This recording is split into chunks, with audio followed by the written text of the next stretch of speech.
वागर्था विवशं प्लिप्तौ वागर्था प्रतिपत्तये जगता पितरौ वन्दे पार्वती परमेश्वरौ। गंगातरंगरमणीय जटाकलापं गौरी निरंतर विभूषि नारायण प्रिय मनंगमदापहारम् वाराणसीपुरपतिं भज विश्वनाथम् वाराणसीपुरपतिं भज विश्वनाथम्। बोल साचे दरबार की सद्गुरुदेव भगवान की। आप सब लोग सत्संग के माध्यम से पूज्य महाराज श्री के चरण में पधारे हैं और वो दिन बड़ा शुभ होता है, बड़ा अच्छा होता है जिस दिन गुरुजी महाराज सामने बैठे हों और शिष्य सामने बैठ कर के गुरु के ज्ञान का अवगाहन कर रहा हो, ज्ञान की चर्चा को श्रवण कर रहा हो और वो भी तपोनिष्ठ महापुरुषों के द्वारा तेरे दरबार में आकर खुशी मिलती है। तेरे दरबार में आके खुशी मिलती है। जो दरबार में आकर के गुरु महाराज के श्रद्धा उन्नत होता है, नतमस्तक होता है, उसे खुशियां अवश्य प्राप्त होती हैं।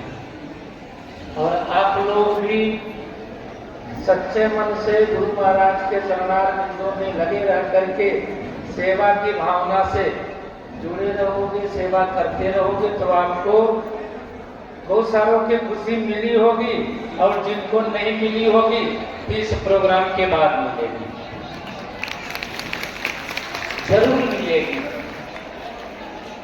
और हम लोग तो सुने ना, एक बहन जी बोल रही थी कि महाराज जी को हम लोग मैया की तरह श्रृंगार कर देते हैं। कैसा श्रृंगार करते हैं? मैया की तरह श्रृंगार करते हैं महाराज जी का। तो उस समय महाराज जी का स्वरूप साक्षात माता रानी के जैसा ही होता है। तो आज भी माँ के चेहरे में नूर बरस रहा है और जब ऐसा माँ का श्रृंगार होता होगा तो ये माता अपने आत्मबल से प्रकट होकर के अपने शिष्यों की कामना जरूर पूरी करती होगी। और मैं बचपन से, मैं बड़ी छोटी उम्र से महाराज जी का माँ का दर्शन करता आ रहा हूँ और तब से लेकर के आज तक चर्चा सुनता हुआ उत्तरोत्तर वृद्धि को देखता आ रहा हूँ। आश्रम में भी वृद्धि है, भक्तों में वृद्धि है और माँ की कृपा में भी वृद्धि है। आप सब लोग कृपा के अनुभव किए हुए बैठे हैं। मैं ऐसे संत महापुरुष के शरण में बैठ करके आज प्रवचन कर रहा हूँ। तो श्री पंचायती अखाड़ा महानिर्वाणी के वरिष्ठ महामंडलेश्वर आज पीठासीन है, इस आश्रम के पीठाधीश्वर हैं और मंच पर उपस्थित बहुत सारे संत महापुरुष। कार्यक्रम के मुख्य वक्ता पूज्य महाराज श्री गोपालाचार्य जी, जिनसे आप लोगों ने 7 दिन तक श्रीमद् भागवत महापुराण की कथा सुनी। स्वागत योग्य है ऐसा शख्सियत, ऐसी विभूति जो कथावाचक के घर में जाकर के कथा सुनाए। सोचो वो कथावाचक कैसा होगा, गोपालाचार्य जैसा होगा, है ना। हमारे पूज्य महाराज पूरे भारत में कथा कर रहे हैं और वहाँ पर गोपालाचार्य की कथा करें तो बड़ी बात है। ऐसी विभूति हमारे बीच में विद्वान मूर्ति आई, आपका जी आया वो स्वागत है। और इस पंडाल के बीच में पूज्य महाराज श्री अध्यात्मानंद जी, योगानंद जी, सर्वानंद जी, पूज्य महाराज श्री शिवरात्रि गिरी जी महाराज, जो श्री पंच जूना खारा, पंच दसना जूना खारा के वरिष्ठ महात्मा है और आप श्री महंत भी है वहाँ पे। तो आज इनका भी दर्शन हो रहा है हमको। हमारे बीच में राजराजेश्वरी देवाजी महाराज सामने बैठे, पूज्य महाराज शिवानंद जी, भास्कर नाथ जी, आशुतोष जी महाराज। और देख रहा हूँ मैं, अभी मैंने सुना भी कि जो है मनजीत गिल जी जो वेदांत पे बड़ा सीधा सपाट बोलती है, आपका भी आपको बहुत बहुत साधुवाद।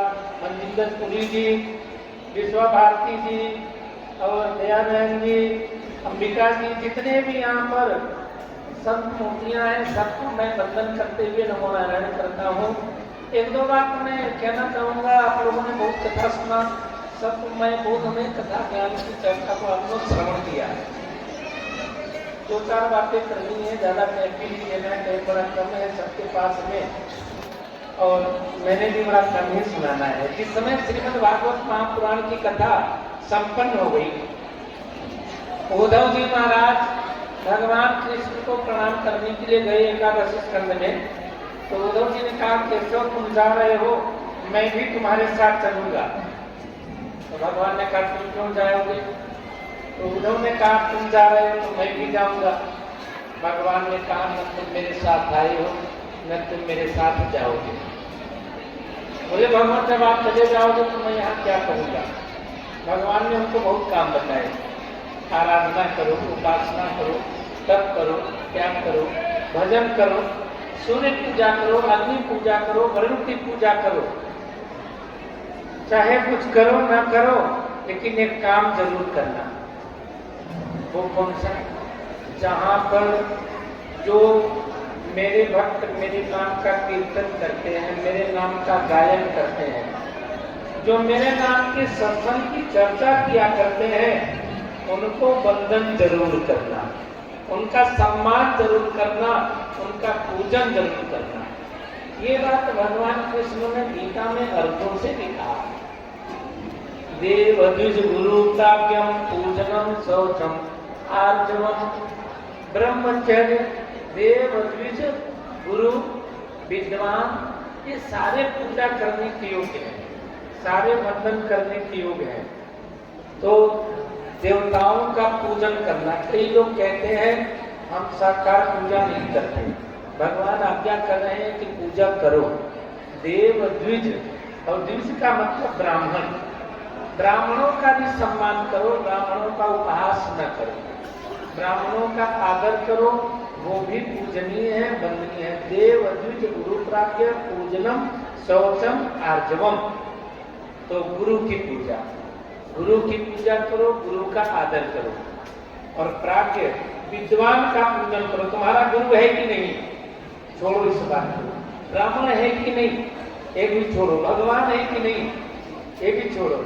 विद्वान है, यदि वो विद्वान है तो विद्वान सर्वत्र पूजनीय, विद्वान सर्वत्र पूजनीय होता है। विद्वान की पूजा करो, विद्वान का आदर करो, देव की पूजा करो, विप्र की पूजा करो, आदर करो, गुरु की पूजा करो, विद्वान का आदर करो, पूजा करो, शौचम आर्जवम।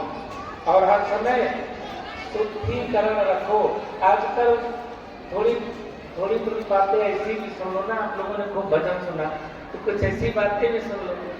आजकल पंजाबियों में क्या चलन हो गया है, खाया पिया, अगले को मुंह में ठूसा और बाद में पोछा, कपड़े में पोछा, रुमाल में पोछा, चलते श्री राम। शुद्ध हो गए। जब तक हाथ नहीं धोगे तब तक हाथ में से नमक का अस्क जाने वाला नहीं, तब तक जूठा समाप्त होने वाला नहीं, तब तक स्वच्छता आने वाला नहीं है। तो यहाँ करें शौचम आर्जवम, शुद्धिकरण करना अति आवश्यक है, पवित्रता अति आवश्यक है। हाथ पैर धो, कुछ खा लो तो मुंह भी धो, साफ करो। जब शुद्धिकरण करोगे, जहाँ पर स्वच्छता होता है, परमात्मा की कृपा वहीं बरसती है। लक्ष्मी माता भी